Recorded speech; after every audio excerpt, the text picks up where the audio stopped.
Assalamualaikum warahmatullahi wabarakatuh. Pemirsa Tadabbur Ilmi, ajal adalah suatu yang rahasia yang telah ditetapkan oleh Allah Subhanahu wa Ta'ala. Ajal dibuat rahasia agar setiap hamba dapat selalu bersiap diri dalam kebaikan dan menjadi penentu siapa yang benar-benar taat kepada Allah Subhanahu wa Ta'ala. Saat seseorang meninggal dunia, ada 3 hal yang akan mengiringinya sampai ke perkuburan. 2 halnya akan kembali kepada keluarganya, dan 1 halnya akan menemaninya di alam kubur. Lantas, siapa saja 3 hal yang mengiringi orang meninggal hingga sampai ke perkuburan itu? Mau tahu jawabannya? Simak ulasannya dengan menonton video ini hingga akhir.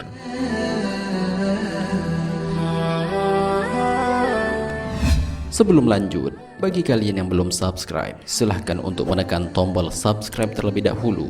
Aktifkan lonceng notifikasinya. Bagikan video ini kepada teman-teman kalian agar semakin banyak orang yang mendapatkan manfaat dari channel ini.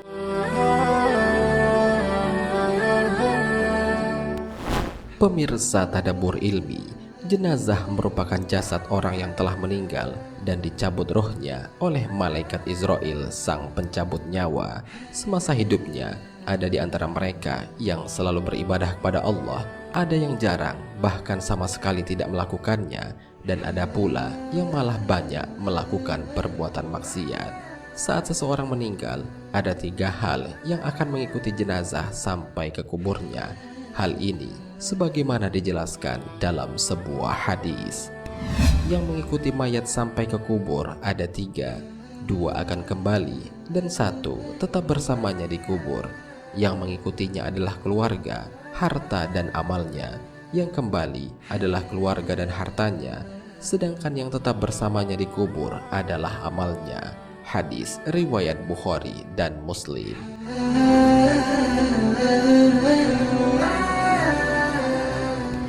Maulana Muhammad Zakaria Al-Handalawi dalam bukunya Himpunan Fadilah Amal menjelaskan bahwa suatu ketika Nabi Shallallahu Alaihi Wasallam bertanya kepada para sahabatnya, "Tahukah kalian bagaimana perumpamaan kalian dengan sanak saudara kalian, harta kalian dan amal perbuatan kalian?"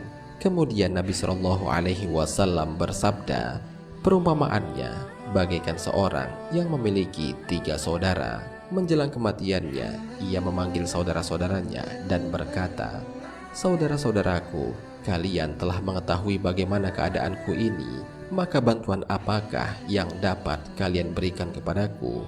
Saudara yang pertama menjawab, 'Aku akan menyayangimu, aku akan mengobatimu, dan aku akan melayani segala keperluanmu. Jika kamu meninggal dunia, aku akan memandikanmu, mengkafanimu, dan menguburkanmu. Lalu aku akan senantiasa mengingat kebaikanmu.'"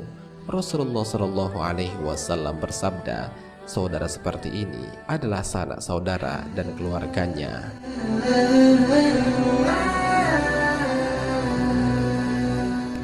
Kemudian pertanyaan yang sama diajukan kepada saudaranya yang kedua. Lalu dijawab, "Aku akan bersamamu selama engkau masih hidup. Jika kamu meninggal dunia, aku akan pergi kepada yang lain." Rasulullah Shallallahu Alaihi Wasallam bersabda, saudaranya ini adalah hartanya.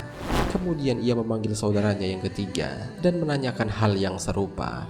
Maka ia pun menjawab, "Walaupun di dalam kubur, aku akan bersamamu. Akan kutenangkan hatimu jika akan dihisab, dan aku akan memberatkan amal baikmu." Rasulullah Shallallahu Alaihi Wasallam bersabda, saudaranya yang ketiga ini adalah amal solehnya. Nabi Shallallahu Alaihi Wasallam menanyakan kepada sahabat mengenai saudara mana yang akan dipilih mereka. Maka para sahabat menjawab, "Ya Rasulullah, jelas saudara yang terakhir itulah yang kami pilih, karena yang pertama dan yang kedua kurang bermanfaat."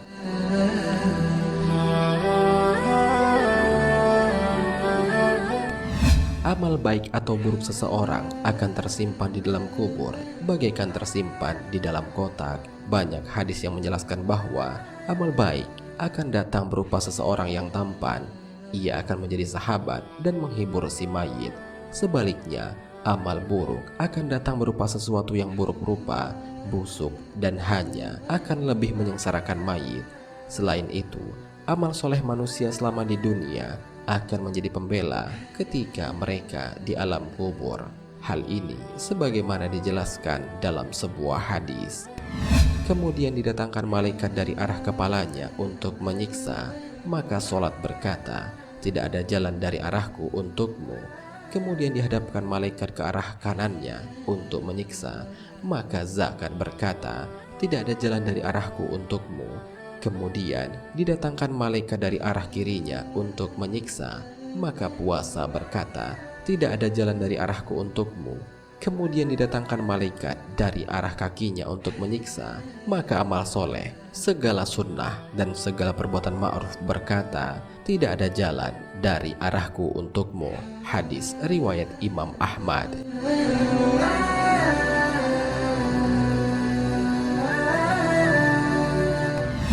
Humail radhiyallahu anhu menceritakan bahwa pada suatu hari ia dan Ali bin Abi Thalib berjalan hingga tiba di sebuah hutan. Lalu Ali radhiyallahu anhu mendekati sebuah kuburan sambil berkata, "Wahai penghuni kubur, wahai penghuni tempat sunyi, wahai yang berbau busuk, wahai yang penuh ketakutan, bagaimana kabarmu?" Kemudian ia berkata, "Adapun kabar kami di sini, hartamu telah dibagi-bagikan, anak-anakmu telah menjadi yatim, dan istri-istrimu telah menikah lagi. Inilah berita dari kami, ceritakan sedikit tentang kalian." Seraya menolak kepada Kumail, Ali radhiyallahu anhu berkata, "Wahai Kumail, seandainya mereka boleh dan dapat berbicara, mereka akan berkata bahwa sebaik-baik bekal adalah takwa." Setelah berkata demikian, Ali menangis dan berkata, "Wahai Kumail, kubur adalah tempat menyimpan amal, dan kita akan menyadarinya setelah malaikat maut menjemput kita."